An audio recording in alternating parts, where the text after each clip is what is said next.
Welcome back to the Boy Hat, everyone. Hope your day is going well. Today I'm going to be doing a different kind of video. I've never done one of these before, but I am going to do a top 10 PvP passives, in my opinion, of course. Going to give you guys what I think are the top 10 best passives in PvP, or used in PvP, whatever you want to call it.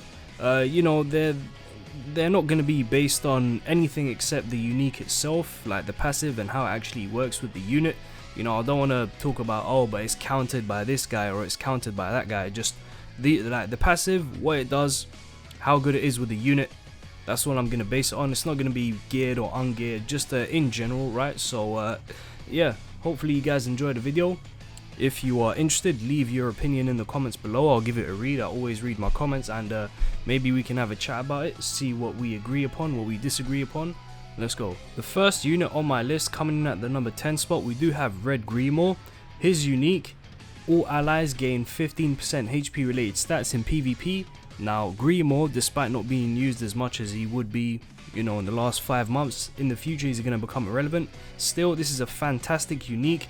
Gives allies the opportunity to lifesteal, especially allies who do not have a lot of lifesteal, and the extra HP is always appreciated. Very good, but in the future, you know, won't be as useful, but he does come in at my number 10 spot. At the number 9 spot, I do have Green Escanor. Green Escanor's passive, when he has full ultimate gauge, cleanse all buffs and debuffs, and he cannot be buffed or debuffed. This is really good, but in the current meta, there's not too much use to it. Of course, it's always handy, can't be frozen, can't be incapacitated, can't be attack sealed, so you can always use all of his skills while you have his ultimate, or get his ultimate mid-turn to unlock your skills. Still a very good passive, of course, just not as useful in the current meta. But in the future, when more debuff units release, it's you know, it's gonna come right back up to being very important. Escanor is still a super meta unit, but I do have him at my number 9 spot. At my number 8 spot, I do have Blue Demoniotis. He has a very good passive.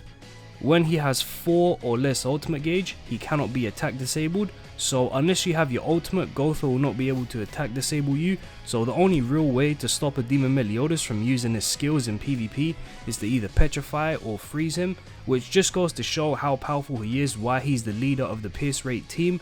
Always going to be able to use his attack skills no matter what. That's why he's at my number 8 spot. At my number 7 spot, I do have Red Hellboy. Red Hellboy, very good passive. At the start of every game, gain 5% extra basic stats per surviving ally, so up to 15% basic stats. This is always going to be active at the start of every game. He's going to have super high attack, super high defense, super high HP. That's why he is the main component in the Kingdom team. Such a good skill set with some incredible stats to back it. Makes him very dangerous, really hard to kill, and that's why I do have him as my number 7th spot. Coming in at the number 6 spot, I do have Green Merlin. Green Merlin is the sole reason why Alt Rush exists. Her passive, feel their ultimate move of all allies by 1 gauge. She is the reason why Alt Rush does exist, of course. If you go first, you have 1 gauge. If you go second, you have 2. You know, 2 if you go first with Alt Food, 3 if you go second. Just because of this, she has a very good passive. She's just a fantastic unit just because of that.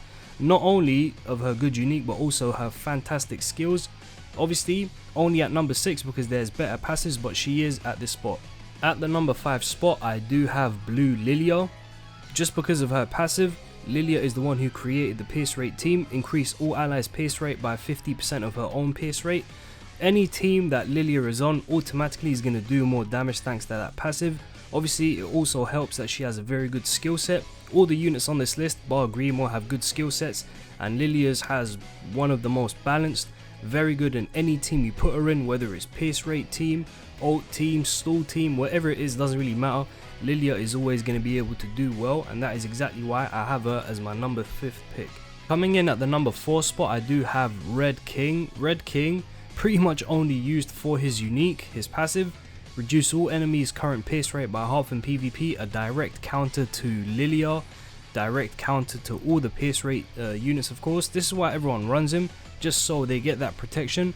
Also, just in general, it reduces the damage you take from pretty much any team out there, so very good. He doesn't have the greatest skill set. It can be good in certain scenarios, it can be clutch because he's always going to be the sub unit, but in general, one of the best passives in PvP. That's why everyone uses him. That's why he's number 4. At the number 3 spot, I do have Red Escanor. Red Escanor, very meta unit. At the start of the turn, he'll give himself a buff that increases his HP related stats by 50% for 3 turns. Only way to deal with this is to either petrify him, freeze him, or cleanse the buffs. That means in the first 3 turns, Escanor is pretty much unkillable. You can't kill him unless you use a Deborah ultimate. So yeah man, incredibly meta unit, very powerful in any team that you put him in. Of course, most famously in the mono red team, where getting the level 3 buff with the Escanor basically makes it an auto win, an invincible team. That's why I do have Red Escanor as my number 3 spot. Coming in at the number 2 spot, we do have Red Deborah, the brand new unit. She's of course very strong in PvP, also very scary. Her passive, increase attack by 10% when the hero uses a skill, up to 100% attack up. She also has a commandment which isn't that relevant. She's very strong in PvP, extremely scary. When you fight her, you're going to want to kill her ASAP. Her buff increases her basic stats. She can dodge at level 2 and 3. Very powerful single target attack. Strongest single target ultimate in the game. Only reason why I have her as number 2 and not number 1 is that if you do not use a skill, she will lose all of her stacks, which is unfortunate. But other than that, fantastic unit, and she is at the number 2 spot. At the number 1 spot, I do have Bluemikasa. Obviously, I think she just has the best passive for PvP. Increase all stats of the hero by 3% for each ally that takes damage, up to 30%. So 30% increase to all of her stats. I'm pretty sure everyone in PvP has forgot to kill her, and then she's ended up soloing their entire team just by herself. She's that powerful, she's that strong. That's why, in my opinion, I think she easily has the best passive in PvP. Anyway guys, that's going to be it from me. Hopefully you guys enjoyed the video. Obviously keep in mind it is all my opinion, you know. It's you don't have to agree with me, you don't have to like it. It's just my opinion, what I think from all the units I've tested. These in my opinion are the best passives, but you know, leave me a comment man. I'm free. I'm perfectly happy to have a chat with you guys, see what you guys think, of course, whether you like it, whether you don't. Obviously there is a chance, well not a chance, but this definitely is going to be outdated. I just thought I'd do it today for whatever reason. Pretty sure that next unit is going to be Lost Vein Demoniotis, who is he's gonna take the throne from Mikasa. He's gonna push everyone down, not gonna lie, because he just has the most broken passive in the game by far. No other unique or passive compares to Lost Vein Demoniotis, but just for now, at least until he is out, this is my list. If you guys want me to do another top 10, you know, I can do a top 10 of whatever the heck you want. I don't know, passives, skills, teams, it can be anything, you know. You can make a tier list out of anything. Obviously the only reason why I did this video is because I've never seen a top 10 of like passives or skills or ultimates or anything. It's always like a top 10 unit, and you know, top 10s, not like a tier list, but a top 10 with units. It's you know, it's a bit sticky. A lot of people tend to get upset regarding those things, but yeah.